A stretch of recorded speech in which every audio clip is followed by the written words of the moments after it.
Hi all, welcome back to silent mind. It's me Shahid Ramzan. പ്രിയപ്പെട്ട മക്കളെ, എനിക്ക് നന്നായിട്ട് അറിയാം ഒരുപാട് കുട്ടികളാണ് ടെൻഷൻ അടിച്ചിരിക്കുന്നത്. പല കുട്ടികൾക്ക് ടെൻഷൻ കൊണ്ടോ അല്ലെങ്കിൽ ഇപ്പൊ ഒരു കോൺഫിഡൻസ് ഇല്ല, പഠിക്കാനൊന്നും ഒരു മൂഡില്ല. ഉറപ്പാണ് മക്കളെ, ഒറ്റ കാര്യം എനിക്ക് പറയാനുള്ളൂ, നിങ്ങൾക്ക് മൂഡില്ലേ നിങ്ങൾക്ക് പോയി. വെറും 56 ദിവസം അല്ലെങ്കിൽ 55 ദിവസം മാത്രമാണ് നിങ്ങളുടെ മുന്നിൽ ബാക്കിയുള്ളത്. ഇനി നിങ്ങൾക്ക് പഠിക്കാൻ മൂടില്ലെങ്കിൽ ഉറപ്പായിട്ടും നിങ്ങൾ ഖേദിക്കാൻ പോകുന്നത് SSLC എക്സാം എഴുതി കഴിഞ്ഞതിന് ശേഷമുള്ള ദിവസങ്ങളായിരിക്കും, റിസൾട്ട് വന്നതിന് ശേഷമുള്ള ദിവസങ്ങളായിരിക്കും. അതുകൊണ്ട് ഇനി നിങ്ങൾക്ക് ഇത് ഖേദിക്കരുത് മക്കളെ. നിങ്ങൾക്ക് ഒരു കോൺഫിഡൻസ് ഇല്ലെങ്കിൽ പോലും, നിങ്ങൾക്ക് ഇനി പഠിച്ചാൽ എത്തൂരാൻ തോന്നുന്നുണ്ടെങ്കിൽ പോലും ഈ വീഡിയോ നിങ്ങൾ മുഴുവനും കാണുക. കാരണം മാത്തമാറ്റിക്സ് എന്ന് പറയുന്ന ഏറ്റവും ടഫാണെന്ന് പല ആളുകൾക്ക് ഇപ്പോൾ തോന്നുന്ന ആ സബ്ജക്റ്റിനെ നമ്മൾ ഈസി ആയിട്ട് ഇനിയും പഠിക്കാൻ പോവുകയാണ്. മാക്സിമം ഞങ്ങളെ കൊണ്ടാവുന്ന അത്ര രീതിയിൽ നിങ്ങൾക്ക് ഞങ്ങൾ എഫേർട്ട് എടുത്തുകൊണ്ട് ക്ലാസ്സുകൾ നൽകാൻ പോവുകയാണ്. സോ ഡോണ്ട് വറി, വീഡിയോ മുഴുവനും കാണുക. ഈ ഒരു വീഡിയോയിൽ നമ്മൾ ഏറ്റവും പ്രധാനപ്പെട്ട 4 ചാപ്റ്റേഴ്സ്, അതായത് 4 ചാപ്റ്റേഴ്സ് എന്ന് പറഞ്ഞാൽ സർക്കിൾസ് അഥവാ വൃത്തങ്ങൾ, ഏകദേശം 15 to 20 മാർക്കിന് നിങ്ങളുടെ പബ്ലിക് എക്സാമിന് ചോദിക്കും. പിന്നെ രണ്ടാമത് 15 ഒരു 10 to 15 വരെ സർക്കിൾസ് എന്ന് ചോദിക്കും. ടാൻജൻസ് ഇതേപോലെ 10 to 15 ചോദിക്കും. കോർഡിനേറ്റ്സ് ഏകദേശം ഒരു 12 മാർക്കിനോളം വരെ ചോദിക്കും. പിന്നെ നിങ്ങൾക്ക് ജിയോമെട്രി ആൽജിബ്ര അഥവാ ജ്യാമിതിയും ബീജഗണിതവും അതിൽ നിന്ന് ഏകദേശം ഒരു 10-15 മാർക്ക് വരെ ചോദിക്കും. ഏകദേശം നിങ്ങൾക്ക് ഒരു 50 മാർക്ക് വരെ പഠിക്കാനുള്ള ചാപ്റ്റർ ആണ് ഈ 4 ചാപ്റ്റേഴ്സ് എന്ന് പറയുന്നത്. ഈ 4 ചാപ്റ്റേഴ്സിലെ മുഴുവൻ ഇക്വേഷൻസ് നിങ്ങൾ ഇപ്പൊ ഈ ഒരൊറ്റ വീഡിയോയിൽ കാണാൻ പോവുകയാണ്. അത് നിങ്ങൾ നിർബന്ധമായിട്ട് നോട്ട് ചെയ്ത് വെക്കണം. കാരണം ഇത് പഠിച്ചാൽ നിങ്ങൾ ഈ ചാപ്റ്റർ മുഴുവൻ കോൺസെപ്റ്റ് പഠിച്ചു. ഇതുപോലെ ബാക്കി ചാപ്റ്റേഴ്സും ആവശ്യമുണ്ടെങ്കിൽ നിങ്ങൾ കമന്റ് ചെയ്യാൻ മറക്കരുത്. വീഡിയോ മുഴുവനും കാണുക. ഏറ്റവും ആദ്യത്തെ കാര്യത്തിലേക്ക് കടക്കാം. ഏറ്റവും ആദ്യം ഞാൻ നിങ്ങളെ പഠിപ്പിക്കാൻ പോകുന്നത് സർക്കിൾസ് അഥവാ വൃത്തങ്ങൾ എന്ന് പറഞ്ഞ ചാപ്റ്ററിലെ ഏറ്റവും പ്രധാനപ്പെട്ട പോയിന്റുകളാണ്. ഏറ്റവും ആദ്യം നിങ്ങൾ പഠിക്കേണ്ടത് ഈ ഒരു ചിത്രമാണ്, അല്ലെങ്കിൽ ഈ ഒരു കോൺസെപ്റ്റ് ആണ്. മക്കളെ, ഒരു കാരണവശാലും മിസ്സാക്കരുത്. എപ്പോഴും നിങ്ങൾ മനസ്സിലാക്കേണ്ടത് ഒരു സർക്കിൾ ഉണ്ട്, അതിന്റെ കറക്റ്റ് സെന്ററിലൂടെയാണ് നമ്മൾ ഒരു ഡയമീറ്റർ എപ്പോഴും സെന്ററിലൂടെ വരിക. അങ്ങനെയാണെങ്കിൽ ഉറപ്പിച്ചോളൂ മക്കളെ, ഈ കാണുന്ന ആംഗിൾ 90 ഡിഗ്രി ആയിരിക്കും. അതാണ് ഏറ്റവും ആദ്യത്തെ പോയിന്റ്. ഓക്കെ, അത് ഡയമീറ്റർ ആവണം എന്നുള്ളതാണ് ഏറ്റവും ഇമ്പോർട്ടന്റ്. ഇത് ഡയമീറ്റർ ആവണം, ഡയമീറ്റർ ആവണം അഥവാ വ്യാസമാവണം എങ്കിൽ മാത്രമേ ഇത് 90 ആവുള്ളൂ. അതിന് പകരം ഇങ്ങനെയാണ് വന്നതെങ്കിൽ അത് 90 ആവില്ല. അതാണ് പഠിക്കേണ്ടത്. ഓക്കെ ആണല്ലോ, അത് ഇമ്പോർട്ടന്റ് ആണ്. ഇനി രണ്ടാമത്തെ പോയിന്റ് ഞാൻ കാണിച്ചു തരാം മക്കളെ. രണ്ടാമത്തെ പോയിന്റ് എന്ന് പറഞ്ഞാൽ ഈ പറയുന്ന കോൺസെപ്റ്റ് ആണ്. ഇതും ഇമ്പോർട്ടന്റ് ആണ്. നമുക്ക് എല്ലാവർക്കും അറിയാം, ഇത് ഡയമീറ്റർ അഥവാ വ്യാസമാണെങ്കിൽ ഈ കാണുന്ന ആംഗിൾ 90 ഡിഗ്രിയാണ് നമുക്കറിയാം. എന്നാൽ ഇതിന്റെ ഉള്ളിലേക്ക് വരുന്നത് 90-നേക്കാൾ കൂടുതൽ. എഴുതി വെച്ചോളൂ, മോർ ദാൻ 90 ഡിഗ്രി, 90-ൽ കൂടുതൽ. മലയാളം മീഡിയക്കാർക്ക് എഴുതിയിട്ടുണ്ട് 90-ൽ കൂടുതലാണ്. ഏറ്റവും ഇമ്പോർട്ടൻ്റ് ഉള്ള മറ്റൊരു പോയിന്റ് ആണിത്. ഇത് 90-ൽ കുറവ്. ആദ്യം ഈ ചാപ്റ്റർ മുഴുവൻ കോൺസെപ്റ്റ് പഠിച്ചാൽ നിങ്ങൾക്ക് ഒരു ചോദ്യം കിട്ടുമ്പോൾ തന്നെ മനസ്സിലാവും ഏത് ടോപ്പിക്കിൽ നിന്നാണ് ചോദ്യം വന്നതെന്നുള്ളത്. അപ്പൊ ഈ ചിത്രങ്ങളാണ് നിങ്ങൾ ഐഡന്റിഫൈ ചെയ്യേണ്ടത്. സെറ്റ് അല്ലേ? അതേ സമയത്ത് ഇവിടെ ഇങ്ങനെ തന്നിട്ടുണ്ടെങ്കിൽ നിങ്ങൾക്ക് അത് പറയാൻ പറ്റില്ല. ഇത് ഡയമീറ്റർ അഥവാ വ്യാസമാവണം എന്നുള്ളത് ഇമ്പോർട്ടന്റ് ആണ്. 2 പോയിന്റ് പഠിച്ചു. മൂന്നാമത്തെ ഏറ്റവും ഇമ്പോർട്ടന്റ്, ഈ ടോപ്പിക്കോ അല്ലെ ഈ ചിത്രം ഇല്ലാത്ത ക്വസ്റ്റ്യൻ പേപ്പർ ഞാൻ കണ്ടിട്ടില്ല, ഉള്ളത് പറയാലോ. അതുകൊണ്ട് ഇത് ഇമ്പോർട്ടന്റ് ആണ്. ഇത്രേ ഉള്ളൂ സംഭവം. ഇത് ഡയമീറ്റർ അല്ല, വ്യാസമാണ്. വ്യാസമല്ല, കോഡ് അഥവാ ഞാണാണ്. മക്കളെ, ഈ കോഡ് ഇതൊരു കോഡാണ് അഥവാ ഞാണാണ്. കോഡ് അഥവാ ഞാൻ.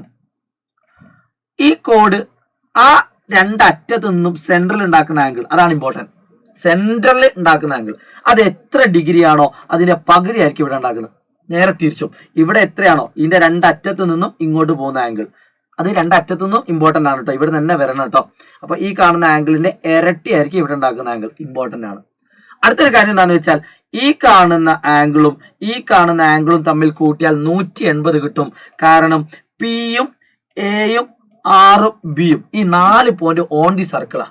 അതേസമയത്ത് പി എന്ന് പറഞ്ഞാൽ ഇവിടെ ആണെങ്കിൽ നിങ്ങൾ ഒരിക്കലും എന്ത് ചെയ്തത്, ഇത് രണ്ടുകൂടിയും കൂട്ടിയാൽ 180 കിട്ടുമെന്ന് എഴുതരുത്. ഓക്കെ, ചിലപ്പം ഒരു ബോക്സ് ഒക്കെ തന്നിടുങ്ങി തരും. അങ്ങനത്തെ മോഡൽ ഒക്കെ ചോദ്യങ്ങളൊക്കെ മാക്സിമം നമ്മൾ എന്ത് ചെയ്യും, നമ്മൾ റെക്കോർഡ് വീഡിയോകളായിട്ടും ലൈവായിട്ടൊക്കെ ഡിസ്കസ് ചെയ്യും. കോൺസെപ്റ്റ് എഴുതിയെടുക്കുക. ഈ വീഡിയോയുടെ നിങ്ങൾക്ക് ഉപകാരപ്പെട്ട കാര്യം നിർബന്ധമായിട്ട് നിങ്ങൾ കമന്റ് ആയിട്ട് രേഖപ്പെടുത്തുക. അത് ഇമ്പോർട്ടന്റ് ആണ്. കാരണം നിങ്ങളുടെ കമന്റ്സുകളാണ് നമ്മൾ വായിക്കാറുള്ളത്. അതാണ് നമുക്ക് കൂടുതൽ വീഡിയോസുകളിലേക്ക് നമ്മളെ മോട്ടിവേറ്റ് ചെയ്യാറുള്ളത്. 3 പോയിന്റ് നിങ്ങൾ പഠിച്ചു. നാലാമത്തെ പോയിന്റ് ആണ് നമ്മൾ ഓൾറെഡി പറഞ്ഞതാണ്. ഇത് സൈക്ലിക് ക്വാഡ്രിലാറ്ററൽ അഥവാ ചക്രീയ ചതുർഭുജം. എഴുതി വെച്ചോളൂ, ചക്രീയ ചതുർഭുജം. ഈ 2 ആംഗിളും തമ്മിൽ കൂട്ടിയാൽ 180 കിട്ടും. ഈ 2 ആംഗിളും കൂട്ടിയാലും 180 കിട്ടും. രണ്ടും സെയിം ആണ്. ഓക്കെ ആണല്ലോ. അതേപോലെ നിങ്ങളുടെ ഇപ്രാവശ്യത്തെ ക്രിസ്മസ് എക്സാമിന് പോലും ചോദിച്ചൊരു ക്വസ്റ്റ്യൻ ആണ്, ഈ കാണുന്ന ആംഗിൾ എത്ര ഡിഗ്രി ആണെങ്കിൽ ഈ കാണുന്ന ആംഗിൾ എത്ര ആയിരിക്കും?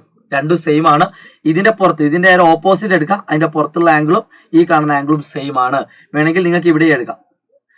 ഈ കാണുന്ന പുറത്തുള്ള ആംഗിളും ഈ കാണുന്ന അകത്തുള്ള ഉള്ളിൽ ഓപ്പോസിറ്റ് ഉള്ള ആംഗിൾ സെയിം ആണ്. ഇതുപോലെ ഏത് ചിത്രം എടുക്കാം കേട്ടോ. ഇങ്ങോട്ടാണ് എടുക്കുന്നതെങ്കിൽ ഈ ആംഗിൾ എടുക്കുക, ഇതിന്റെ ഓപ്പോസിറ്റ് ഈ ആംഗിൾ സെയിം ആണ്. ഓക്കെ, അപ്പോൾ ആ ഒരു ഐഡിയ നിങ്ങൾ ഇമ്പോർട്ടൻ്റ് ആയിട്ട് പഠിച്ചു വെക്കണം. അത് എക്സ്ട്രാ ആയിട്ട് ഞാൻ പറഞ്ഞു തന്നതാണ്. സോ പിന്നുള്ളത് ലാസ്റ്റ് ആൻഡ് ഫൈനൽ 3 ചിത്രങ്ങളാണ്. ഈ 3 ചിത്രങ്ങൾ പഠിക്കാൻ നിങ്ങൾ പോരുത്. ഉറപ്പായിട്ടും നിങ്ങൾക്ക് പ്രൂവ് ചെയ്യാനുള്ള ക്വസ്റ്റ്യൻ ചിലപ്പോൾ ഇതിൽ നിന്ന് വന്നേക്കാം, ചിലപ്പോൾ പ്രോബ്ലം റിലേറ്റഡ് ചോദ്യം വന്നേക്കാം. ഈ കാണുന്ന രീതിയിൽ ഒരു സർക്കിളിന്റെ 2 കോഡുകളാണ് തന്നതെങ്കിൽ, ഒരു സർക്കിളിന്റെ ഉള്ളിൽ 2 കോഡാണ് തന്നതെങ്കിൽ P A into P B equal to P C into P D. ഇനി ഉള്ളിലല്ല പുറമെയാണ് തന്നതെങ്കിലോ, ഇങ്ങനെയാണ് തന്നെങ്കിലോ, ഇവിടെ സെയിം ഇക്വേഷൻ ആണ്. അതുകൊണ്ട് നിങ്ങൾ ഈ ഇക്വേഷൻ അല്ല പഠിക്കേണ്ടത്. കാരണം ഈ ഇക്വേഷൻ മാറ്റിയിട്ട് ചിലപ്പോൾ നിങ്ങളെ തെറ്റിക്കാൻ വേണ്ടി തരും. മക്കളെ, ഈ കാണുന്ന ചോദ്യത്തിൽ ഈ കഷ്ണം ഇൻറ്റു ഈ കഷ്ണം അങ്ങനെയാണ് നിങ്ങൾ പഠിക്കേണ്ടത്. കാരണം ഇവിടെ നിങ്ങൾക്ക് പി തന്നാൽ ഇവിടെ നിങ്ങൾക്ക് എ തന്നാൽ അതിൻ്റെ ഇക്വേഷൻ എന്താ, P A into A B equal to A C into A D ആണ്. അപ്പോൾ ഇക്വേഷൻ ക്രിയേറ്റ് ചെയ്യാനും കൂടി നിങ്ങൾ എന്താക്കണം, പഠിക്കണം. അപ്പോൾ ആ കോൺസെപ്റ്റ് പഠിച്ചാൽ എന്താവില്ല, ഉത്തരം തെറ്റില്ല. അപ്പോൾ P A into P B equal to P C into P D. ഇവിടെ ആണെങ്കിൽ സെയിം ആണ്, P A into P B, ചെറിയ കഷ്ണം ഇൻറ്റു വലിയ കഷ്ണം. ഇനി ഇവിടെയാണ് പി വന്നതെങ്കിലോ, ഇവിടെ ബി വന്നു, എന്താ ഇക്വേഷൻ വരിക, B A into B P അല്ലേ, equal to B C into B D. ആ രീതിയിൽ വരും. അതുകൊണ്ട് ഇത് പഠിച്ചോളൂ, P A into P B equal to P C into P D. അപ്പോൾ ആ ഒരു ചിത്രമാണ് പഠിച്ചു വെക്കേണ്ടത്. ലാസ്റ്റ് ആൻഡ് ഫൈനൽ ഈ ഇക്വേഷൻ കൂടി പഠിച്ചാൽ ഈ ചാപ്റ്റർ മുഴുവൻ കഴിഞ്ഞു. ഏകദേശം 5 പോയിന്റേ പഠിക്കാനുള്ളൂ. അത് പഠിച്ചു കഴിഞ്ഞാൽ ചാപ്റ്റർ കഴിഞ്ഞു. ഇത്രയും സിമ്പിൾ ആയുള്ള ചാപ്റ്റർ സർക്കിൾസ്. ഏകദേശം 15 മാർക്ക് വരെ നിങ്ങളുടെ പബ്ലിക് എക്സാമിന് ചോദിക്കുന്ന ചാപ്റ്റർ ആണ്. അതുകൊണ്ട് മിസ്സാക്കരുത്. ഇവിടെ നിങ്ങൾ ഒരു കാര്യം ശ്രദ്ധിക്കേണ്ടത്, ഈ കാണുന്ന വര ഡയമീറ്റർ ആണ്, വ്യാസമാണ്, അത് ഇമ്പോർട്ടന്റ് ആണ്. കുത്തനുള്ള എല്ലാം സെയിം ആവണമെന്നില്ല കേട്ടോ. ഇപ്പൊ ഇങ്ങനെ തന്നു, ഇതിന്റെ equation P into B B equal to P C square അല്ല, ഇതിന്റെ equation P into B B equal to P C into P D. Okay, ഉള്ളിൽ 2 വരയാണുള്ളെങ്കിൽ P into B B equal to P C into P D. അതിൽ ഇത് diameter അഥവാ വ്യാസമാണെങ്കിൽ ഇതിന്റെ equation എന്ത് വരും, P A into P B equal to P C into P D ആണ് ഇതിന്റെ ഇക്വേഷൻ. പക്ഷേ ഈ പി സിയുടെ നീളവും പി ഡിയുടെ നീളവും സെയിം ആയതുകൊണ്ട് P C into P C എന്ന് എഴുതാം. അതാണ് പി സി സ്ക്വയർ വന്നത്. ഇത്ര പഠിച്ച് ഞാൻ ചാപ്റ്റർ കഴിഞ്ഞു. ഇനി ഇതേ ഐഡിയകൾ മിക്സ് ആക്കിക്കൊണ്ട് ചോദിക്കുന്ന മറ്റൊരു ചാപ്റ്ററാണ് ടാൻജൻസ് അഥവാ തൊടുവരകൾ. ഇനി ഞാൻ പോകുന്നത് തൊടുവര അഥവാ ടാൻജന്റിലെ പ്രധാനപ്പെട്ട പോയിന്റ് ആണ്. എത്രത്തോളം പോയിന്റുകൾ അതിൽ പഠിക്കാണ്ട് നോക്കാം മക്കൾ. ആദ്യം നിങ്ങൾ പഠിക്കേണ്ടത് ഡയമീറ്റർ അല്ലെങ്കിൽ റേഡിയസും ടാൻജന്റും അത് ഇമ്പോർട്ടന്റ് ആണ്. ഒരിക്കലും നിങ്ങൾ റേഡിയസ് അല്ലാത്തത് എടുക്കരുത് കേട്ടോ. അപ്പൊ ഇങ്ങനെ വരികയാണെങ്കിൽ അതെന്താവില്ല, 90 ഡിഗ്രി ആവില്ല. അപ്പം റേഡിയസ് അല്ലെങ്കിൽ ഡയമീറ്റർ, ആരം അല്ലെങ്കിൽ വ്യാസം, അത് എപ്പോഴും ടാൻജന്റ് ആയിട്ട് 90 ഡിഗ്രി ആയിരിക്കും. ഉറപ്പാണ് ഒരു മാർക്ക്. രണ്ടാമത്തെ പോയിന്റ് മക്കളെ, ഇതുപോലെ ചിത്രം വന്നു എന്ന് വിചാരിച്ചോ, നിങ്ങളുടെ ക്വസ്റ്റ്യൻ പേപ്പറിൽ വരാൻ ചാൻസ് ഉണ്ട്. അപ്പൊ നിങ്ങൾക്കറിയാം ഈ കാണുന്ന ആംഗിൾ 90 ആണ്, ഈ കാണുന്ന ആംഗിൾ 90 ആണ്. 90 90 180. അപ്പൊ ഈ രണ്ടും കൂടി കൂട്ടി എത്ര കിട്ടും, 180 കിട്ടും. അതായത് ഈ കാണുന്ന ഇത് സൈക്ലിക് ആണ് അഥവാ ചക്രീയമാണ്. ഐഡിയ ഓർത്ത് വെക്കുക. ഈ എ ഒ ബി പി എന്ന് പറയുന്നത് എന്താണ്, സൈക്ലിക് ആണ് അഥവാ ചക്രീയമാണ്. പിന്നെ ഒരു കാര്യം, ഇതിനെ നമ്മൾ കറക്റ്റ് ഇങ്ങനെ നടുവിലൊരു വര വരച്ചാൽ ഈ കാണുന്ന ആംഗിളിന്റെ പകുതി 140ന്റെ പകുതി ആയിരിക്കും ഇത് ഉണ്ടാവുക. 70, ഇത് 70, ഇത് 40 ആണ് അതിന്റെ പകുതി, ഇത് 20, ഇത് 20. ഇതെന്തായാലും 90 ആയിരിക്കും. അപ്പൊ ഇത് 70ഉം ഇത് 20ഉം 90 കണ്ടോ, റൈറ്റ് ട്രയാങ്കിൾ കിട്ടിയുണ്ടോ. ഇവിടെ നിങ്ങൾക്ക് പൈതഗോറസ് അപ്ലൈ ചെയ്യാൻ പറ്റും. ഈ കാണുന്ന റൈറ്റ് ട്രയാങ്കിൾ ആണ് അഥവാ മട്ടത്രികോണമാണ്. ഇത് 90 ഡിഗ്രി ആണ്. 90ന് ഓപ്പോസിറ്റ് ഹൈപ്പന്യൂസ് അഥവാ കർണം. അപ്പൊ പൈതഗോറസ് വെച്ച് നിങ്ങൾക്ക് ആ ക്വസ്റ്റ്യൻ ചെയ്യാൻ പറ്റും. ഇമ്പോർട്ടന്റ് ആണ്, ഇമ്പോർട്ടന്റ് ആണ്, ഇമ്പോർട്ടന്റ് ആണ്. ഓക്കെ, പിന്നെ നിങ്ങൾക്ക് വരുന്നത് ഏറ്റവും പ്രധാനപ്പെട്ട ഈ ചാപ്റ്ററിൽ ഒരുവിധം എല്ലാ കോൺസെപ്റ്റും ഇമ്പോർട്ടന്റ് ആണ്. പിന്നെ നിങ്ങൾക്ക് ഏറ്റവും ഇമ്പോർട്ടന്റ് ആയിട്ട് വരുന്ന കോൺസെപ്റ്റ് എന്താണെന്ന് വെച്ചാൽ ഈ കാണുന്നതാണ്. മക്കളെ, ഒരു കാരണവശാൽ നിങ്ങൾ മിസ്സാക്കരുത്. ഈ കാണുന്നത് കോഡ് അഥവാ ഞാണാണ്. ഒരു ഞാണാണ് അഥവാ കോഡ്, ഡയമീറ്റർ അല്ല കേട്ടോ പറയുന്നത്. അതിന്റെ 2 അറ്റത്തു കൂടി നമ്മൾ ഒരു ടാൻജന്റ് വരയ്ക്കാണ്, തൊടുവരയാണ് വരയ്ക്കുന്നത്. അപ്പൊ നിങ്ങൾക്ക് ഇവിടെ കാണാൻ പറ്റും ഈ കാണുന്ന ആംഗിൾ എന്താണ്, എന്തും ആവട്ടെ, 40, 30, 20, 50 എന്തും ആവട്ടെ, ഈ കാണുന്ന ആംഗിൾ എന്തും ആവട്ടെ, ആ കോഡിന്റെ നേരെ ഓപ്പോസിറ്റ് ഉണ്ടാക്കുന്ന ആംഗിൾ ഇത് സെയിം ആയിരിക്കും. ഈ 3 ആംഗിളും സെയിം ആണ്. 1, 2, 3. ഇത് ഇവിടേക്ക് മാത്രമല്ല, പകരം ഞാൻ ഇതിനെ ഞാൻ എന്താക്കാണ്, ഇവിടേക്ക് വരക്കാണ്, ഇങ്ങനെ തിരിച്ചു വരക്കാണ്. ഇതേപോലെ തിരിച്ചു നിങ്ങൾക്ക് എന്താക്കാൻ പറ്റും, പറയാൻ പറ്റും. സെയിം മോഡൽ ഇങ്ങോട്ട് യോജിപ്പിക്കുകയാണെങ്കിൽ നിങ്ങൾക്ക് ഇവിടെ സെയിം ഐഡിയ നിങ്ങൾക്ക് കാണാൻ പറ്റും. എന്താ വെച്ചാൽ ഈ കാണുന്ന ആംഗിളും ഈ കാണുന്ന ആംഗിളും ഇത് ഞാൻ വൈ നിട്ടു. അപ്പൊ ഇതിന്റെ ഓപ്പോസിറ്റിലെ ഈ ആംഗിളും എന്തായിരിക്കും, സെയിം ആയിരിക്കും. ഇതേപോലെ നിങ്ങൾക്ക് ഇവിടെയും കാണാൻ പറ്റും. ഇത് ഞാൻ സെഡ് നിട്ടു, അങ്ങനെ ഈ ആംഗിൾ എന്തായിരിക്കും, സെഡ് ആയിരിക്കും. ഒന്ന് വരച്ചു വെച്ചാൽ നല്ലതാണ് കേട്ടോ. ഒന്ന് വരച്ചു വെച്ചാൽ എന്താണ്, നല്ലതാണ്. ഞാൻ വേണമെങ്കിൽ കുറച്ച് ഏകദേശം ഒരു ലുക്കിൽ കാണിച്ചു തരാം. ഇതിനെ ഞാൻ വൈ നിട്ടു, ഇതിനെ ഞാൻ വൈ നിട്ടു, വൈ. അപ്പൊ അതിന്റെ ഓപ്പോസിറ്റ് ആണ് ശ്രദ്ധിക്കേണ്ടത്. ഇത് വൈ ആയിരിക്കും. ഇതിനെ ഞാൻ സെഡ് നിട്ടു, ഇത് സെഡ്. ഇത് രണ്ടും സെയിം ആയിരിക്കും കേട്ടോ. ഇത് വെരി ഇമ്പോർട്ടന്റ് ആണ്. 5 മാർക്കിന്റെ ചോദ്യങ്ങൾ വരുന്ന ഒരു ചിത്രമാണ്. അതുകൊണ്ട് ഒരു കാരണവശാലും മിസ്സാക്കരുത്, ഇമ്പോർട്ടന്റ് ആണ്. ഇനി ലാസ്റ്റ് ആൻഡ് ഫൈനൽ ഈ ചാപ്റ്ററിൽ ഒരു കോൺസെപ്റ്റ് പഠിച്ചാൽ ഈ ചാപ്റ്ററും കഴിഞ്ഞു. അത്ര ഉള്ളൂ ചാപ്റ്ററിൽ പഠിക്കാൻ, 2 കോൺസെപ്റ്റ് കേട്ടോ. അപ്പോൾ ഈ നേരത്തെ നമ്മൾ പഠിച്ചത് P into P B equal to P C square. അങ്ങനെയായിരുന്നു ചിത്രം. P into P B equal to P C square. ഇങ്ങനെയായിരുന്നു ചിത്രം.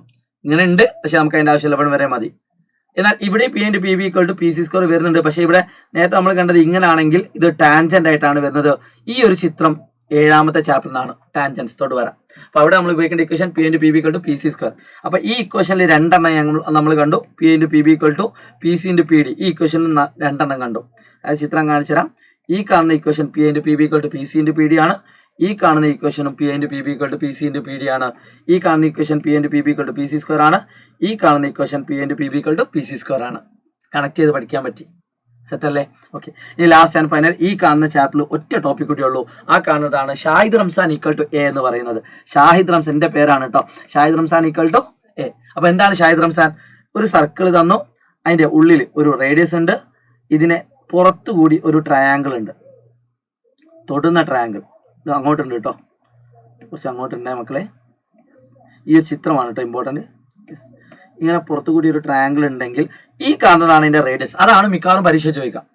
ഇതിന്റെ ഏരിയ എന്ന് പറഞ്ഞാൽ ഇത് എ, ഇത് area of triangle, area of triangle. S എന്ന് പറഞ്ഞാൽ പെരിമീറ്റർ ഓഫ് ട്രയാങ്കിൾ, ചുറ്റളവ്, ത്രികോണത്തിന്റെ ചുറ്റളവ്. ഓക്കെ, ഇത് എ ബി സി. അതിന്റെ പകുതി, പെരിമീറ്ററിന്റെ പകുതിയാണ് എന്ത് എന്ന് പറയുന്നത്? എസ് എന്ന് പറയുന്നത്. എസ് എന്ന് പറഞ്ഞാൽ ഇത് മൊത്തം കൂട്ടിയാൽ 30 ഉണ്ടെങ്കിൽ എസ് എന്ന് പറഞ്ഞാൽ 15 ആയിരിക്കും. അപ്പൊ നിങ്ങൾക്ക് പരീക്ഷയ്ക്ക് എന്താ ചോദിക്കുക? ഇതിന്റെ പെരിമീറ്റർ തരും, ഏരിയയും തരും, ഉള്ളത്തെ റേഡിയസ് എത്ര, ഈസി ആയിട്ട് ചെയ്യാൻ പറ്റും. ഫോർ എക്സാമ്പിൾ, ഈ ഒരു ട്രയാങ്കിളിന്റെ പെരിമീറ്റർ എന്ന് പറയുന്നത് 32 ആണ് പെരിമീറ്റർ. ഇതിന്റെ ഏരിയ എന്ന് പറഞ്ഞാൽ 48 ആണ് ട്രയാങ്കിളിന്റെ. എങ്കിൽ അതിന്റെ റേഡിയസ് എത്ര? S R equal to A ആണല്ലോ. അപ്പൊ റേഡിയസ് കണ്ടെത്താൻ R equal to A by S. A എന്ന് പറഞ്ഞാൽ 48, എസ് എന്ന് പറഞ്ഞാൽ 32ന്റെ പകുതി, that is equal to 16. So answer is 3. ഇത് പരീക്ഷ ചോദിക്കാറുണ്ട്. പരീക്ഷയ്ക്ക് വന്ന് എന്റെ മുഖം ഓർത്താൽ മതി. ഇത്ര പഠിച്ചപ്പോൾ തന്നെ നിങ്ങൾ 2 ചാപ്റ്ററിൽ മുഴുവൻ കോൺസെപ്റ്റുകളും പഠിച്ചു. ഇനി വെറും 2 ചാപ്റ്റർ കൂടി പഠിച്ചാൽ 50 മാർക്കോളം നിങ്ങൾക്ക് പരീക്ഷ ചോദിക്കുന്ന 4 ചാപ്റ്റേഴ്സ് ഞാൻ ഇവിടെ നിങ്ങൾക്ക് സെറ്റാക്കി തന്നു. സോ മക്കളെ ശ്രദ്ധിച്ചോളൂ.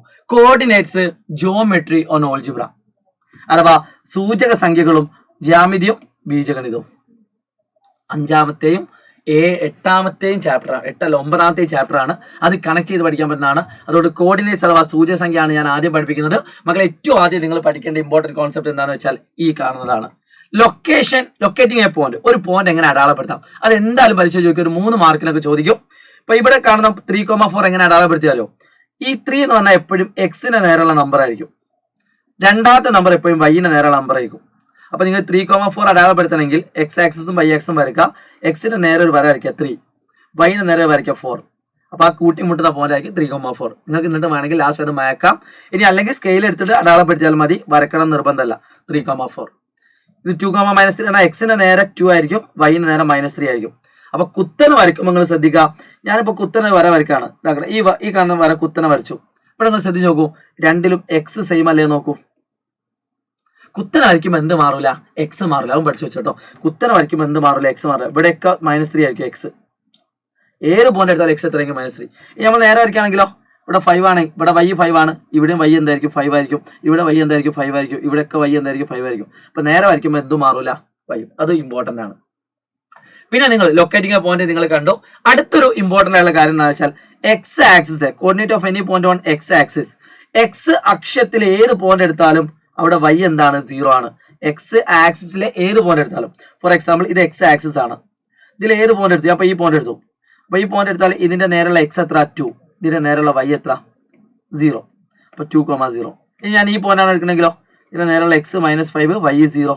അപ്പൊ ഈ ആക്സിസ്, ഈ വരയിലെ ഏത് പോയിന്റ് എടുത്താലും അവിടെ y എത്രയാണ്? 0 ആണ്. നേരെ തിരിച്ചു, ഈ വരയിലെ ഏത് പോയിന്റ് എടുത്താലും അവിടെ എക്സ് എത്ര? 0. കാരണം ഈ പോയിന്റ് നേരെ അടിയിലുള്ള എക്സ് എത്രയാണ്? 0 ആണ്. ഇവിടെ എടുത്താലും എക്സ് 0 ആണ്, ഇവിടെ എടുത്താലും എക്സ് 0 ആണ്. അതാണ് പറഞ്ഞത്, any point on the X axis y 0, any point on the y axis X 0. അങ്ങോട്ടും ഇങ്ങോട്ടും തിരിച്ചു. അത് ഇമ്പോർട്ടന്റ് ആണ്. ഓക്കെ, അത്രയാണ് ഈ ചാപ്റ്ററിൽ മെയിൻ ആയിട്ട് പഠിക്കാനുള്ളത്. പിന്നെ ഒറിജിൻ, O എന്ന് കണ്ടാൽ നിങ്ങൾ ഉറപ്പിച്ചോളൂ, അത് ആധാര ബിന്ദുവാണ്, ഒറിജിൻ ആണ് കേട്ടോ. അല്ലെങ്കിൽ തന്നിട്ടുണ്ടാവും. ഓക്കെ, അത് 0, 0 കേട്ടോ. ഇനി ലാസ്റ്റ് ആണ് ഫൈനൽ 4 ഇക്വേഷനെ പഠിച്ച ചാപ്റ്റർ കഴിഞ്ഞാൽ അത്രയും സിമ്പിൾ ആയിട്ടുള്ള ചാപ്റ്റർ ആണ് distance between 2 points. For example ഞാൻ ആദ്യം ഈ പോയിന്റ് കാണിച്ചു തരാം. ഇപ്പൊ 3,4ഉം 3,9ഉം ഇവിടെ നിങ്ങൾക്കറിയാം എക്സ് രണ്ടും സെയിം ആണ്. അതുകൊണ്ട് നമുക്ക് ഇതിന്റെ equation distance equal to y2 - y1 എന്ന് എഴുതാം. ഇനി അല്ലെങ്കിൽ y1 - y2 ഏതായാലും കുഴപ്പമില്ല. ഡിസ്റ്റൻസ് ഓൾവേസ് പോസിറ്റീവ് ആണ്. So the answer is 9 - 4, that is equal to 5 കിട്ടും. തിരിച്ചും ചെയ്യാം, 4 - 9, അതായത് y1 - y2 ചെയ്യാം. അപ്പോൾ ഉത്തരം മോഡ് -5 ആയിരിക്കും. അങ്ങനെ മോഡ് -5 എന്ന് പറഞ്ഞാൽ എന്താണ്? +5 ആണ്. ഒറ്റ പോയിന്റ് കൂടി ഉണ്ട്. എന്താണ് രണ്ടാമത്തെ പോയിന്റ്? യെസ്, ഇത് 3,9 ഇത് 4,9. അപ്പോൾ ഇവിടെ y രണ്ടും സെയിം ആണ്. അപ്പോൾ ഉത്തരം x2 മൈനസ് x1 എഴുതി വെച്ചോളൂ.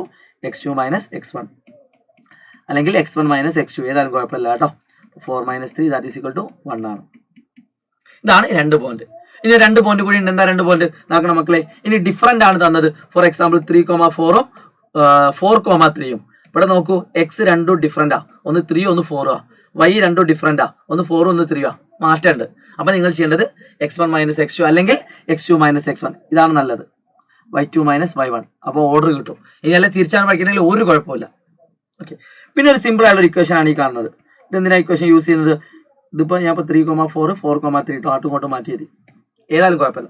ഇതിന് ഉത്തരം എന്താ വരാം? ഒരു പോയിന്റ് 0 0, ഒരു പോയിന്റ് വേറെ ഏത് നമ്പർ ആയാലും കുഴപ്പമില്ല. 4,3. അപ്പോൾ ഇതിന്റെ ഉത്തരം തരും √4² + 3². അതാണ് ഐഡിയ. √25 5. ഇത്രയും പഠിച്ചു കഴിഞ്ഞാൽ കോർഡിനേറ്റ്സ് അഥവാ സൂചിസംഖ്യ മുഴുവനും നിങ്ങൾ പഠിച്ചു കഴിഞ്ഞു.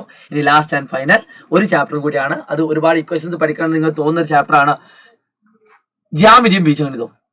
ഈ കാണുന്ന ചാപ്റ്ററിൽ ഒരു കാര്യം നിങ്ങൾ പഠിക്കേണ്ടതുള്ളൂ. ഏറ്റവും ആദ്യം പഠിക്കേണ്ട കാര്യം ഒരു പാരലലോഗ്രാം തരും.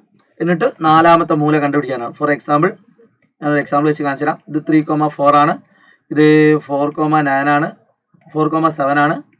ഇത് 7,6 ആണ്. എങ്കിൽ ഇത് എത്ര?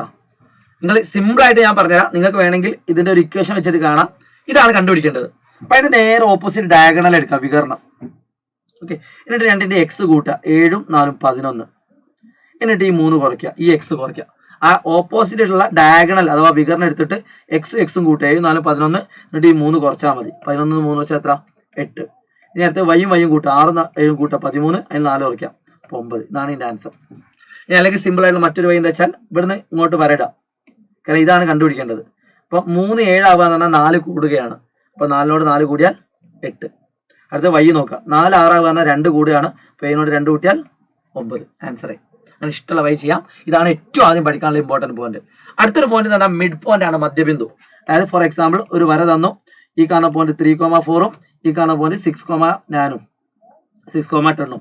എങ്കിൽ ഇതിന്റെ കറക്റ്റ് മിഡ് പോയിന്റ് എന്ത്? ഒരു പണിയുമില്ല. 2 എക്സും കൂട്ടുക, 3ഉം 6ഉം കൂട്ടുക. അതാണ് ഇവിടെ x1 x ഉം കൂട്ടുക. 3 6ഉം കൂട്ടിയ എത്ര? 9. 9ന്റെ പകുതി, 4ഉം 10ഉം കൂട്ടുക 14. അതിന്റെ പകുതി. ഇതാണ് ആൻസർ. 9ന്റെ പകുതി പറഞ്ഞാൽ 4.5 നേരം 14 പകുതി 7. ഇതാണ് ഫൈനൽ ആൻസർ. സിമ്പിൾ. ഇതാണ് രണ്ടാമത്തെ പോയിന്റ് പഠിക്കാനുള്ളത്. ഇതിൽ നിങ്ങൾക്ക് വേണമെങ്കിൽ x1 + x2/2, y1 + y2/2 നേരം ഹാഫ് ഇങ്ങനെ എഴുതുന്നതിന് പകരം രണ്ടും സെയിം ആണ്. അടുത്തത് റേഷ്യോ ആണ് അഥവാ അംശബന്ധമാണ് മക്കളെ. ഈ കാണുന്ന ചോദ്യത്തിനൊക്കെ ഒരുപാട് ചോദ്യങ്ങൾ നമ്മൾ ഓൾറെഡി ഫസ്റ്റ് നമ്മൾ ചെയ്തു വെച്ചിട്ടുണ്ട്. ഇനി ലൈവുകൾ നമ്മൾ ഡിസ്കസ് ചെയ്യുന്നുണ്ട്. അപ്പോൾ നിങ്ങൾ കാണാൻ മറക്കരുത്. ഈ കാണുന്ന പോയിന്റ് x1, ഈ കാണുന്ന പോയിന്റ് y1, ഈ കാണുന്ന പോയിന്റ് x2, ഈ കാണുന്ന പോയിന്റ് y2.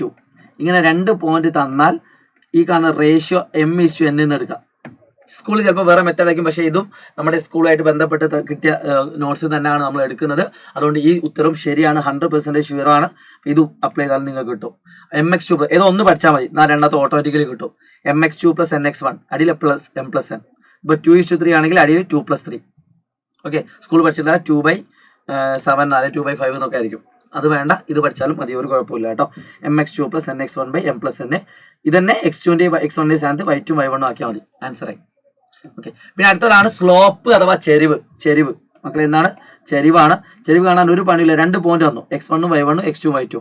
എന്നിട്ട് ഈ ഇക്വേഷൻ അപ്ലൈ ചെയ്താൽ മതി. y2 - y1/x2 - x1. ഉറപ്പാണ് പരീക്ഷ ചോദിക്കും കേട്ടോ, ഉറപ്പാണ് പരീക്ഷ ചോദിക്കും. ഈ കോൺസെപ്റ്റ് ഒക്കെ വെച്ചുകൊണ്ട് പ്രോബ്ലംസ് നമ്മൾ ചെയ്തു വെച്ചിട്ടുണ്ട്. നമ്മുടെ ലൈവുകൾ റെക്കോർഡൊക്കെ കാണുക. ഈ വീഡിയോയിൽ നിങ്ങൾക്ക് മുഴുവൻ കോൺസെപ്റ്റുകളാണ് കിട്ടുന്നത്. അതുകൊണ്ട് ഒരു കാരണവശാലും മിസ്സാക്കരുത്, എഴുതിയെടുക്കണം. അടുത്തത് എന്താണ്? ഇക്വേഷൻ ഓഫ് എ ലൈൻ, ഒരു വരയുടെ സമവാക്യം. ഇത് പല സ്കൂളിലും പല രീതിയിലായിരിക്കും പഠിച്ചിട്ടുണ്ടാവുക. ചില സ്കൂളിൽ ഇങ്ങനെ പഠിച്ചിട്ടുണ്ടാവും. y - y1 ഈ x - x1 ഇങ്ങോട്ട് കൊണ്ടുവരാം. ഈക്വൽ ടു m-ന്റെ സ്ഥാനത്ത് y2 - y1/x2 - x1. ഇത് ശരിയാണ്. ഇനി വേണമെങ്കിൽ ഇവിടെ നമുക്ക് എന്ത് കൊടുക്കാം? m എന്ന് കൊടുക്കാം. അതും ശരിയാണ്. അതായത് y - y1/x - x1 equal to m. ഇതൊക്കെ വെച്ചാൽ നിങ്ങൾക്ക് സെയിം ഉത്തരം കിട്ടുക. അപ്പോൾ ഏത് മെത്തേഡ് വെച്ച് നിങ്ങൾക്ക് ആൻസർ ചെയ്യാം. നിങ്ങൾക്ക് ഇഷ്ടമുള്ള മെത്തേഡ് പഠിച്ചോളൂ. m എന്ന് എഴുതുകയാണെങ്കിൽ നിങ്ങൾ പഠിക്കേണ്ടത് m എന്ന് പറഞ്ഞാൽ സ്ലോപ്പ്, ചെരിവാണ്. അതിന്റെ ഇക്വേഷൻ കൊടുക്കണം. ഓക്കെ, പിന്നെ അടുത്തതായിട്ട് നിങ്ങൾ വരാനുള്ള ഇക്വേഷൻ ഓഫ് എ സർക്കിൾ ആണ്. അവിടെ കഴിഞ്ഞാൽ ചാപ്റ്റർ കഴിഞ്ഞു. അത്രേ പഠിക്കാനുള്ളൂ. ഇത്ര ആലോചിക്കണം, വെരി ഇമ്പോർട്ടന്റ് ആണ്. ഒരു സർക്കിളിന്റെ ഇക്വേഷൻ, ആ ഒരു വൃത്തത്തിന്റെ സമവാക്യം കിട്ടണമെങ്കിൽ നിർബന്ധമായിട്ടും അതിന്റെ സെന്റർ അറിയണം. ഉറപ്പായിട്ടും അതിന്റെ എന്താ അറിയണം, സെന്റർ അറിയണം. സെന്റർ നമ്മൾ എച്ച് കോമ കെ ആണ് എടുക്കുന്നത്. എച്ച് കോമ കെ അല്ലെങ്കിൽ x1y1. ഇനി x1y1 നിർത്തുള്ളൂ. ഇനി എച്ച് കോമ കെ വേണ്ട. x1y1 ഏതും എടുക്കാം കേട്ടോ.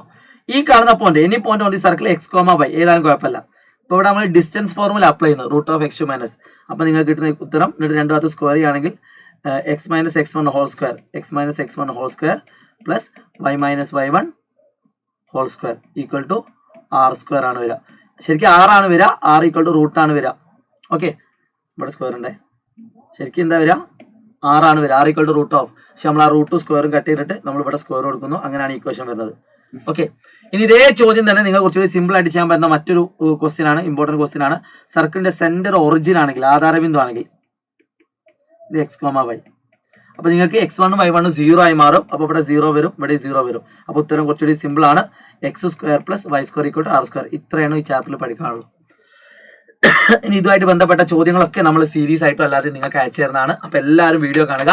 ഒരുപാട് എഫേർട്ട് എടുത്തിട്ടാണ് നമ്മൾ കലോത്സവമൊക്കെ കഴിഞ്ഞ് വന്നിട്ട് എടുത്തൊരു വീഡിയോ ആണ്. തീർച്ചയായിട്ടും നിങ്ങൾക്ക് ഒരു ദിവസം പോലും പാഴാക്കരുത് എന്നൊരു ബോധ്യം ഞങ്ങൾക്ക് ഉണ്ടായതുകൊണ്ടാണ് ഈ വീഡിയോ എടുക്കുന്നത്.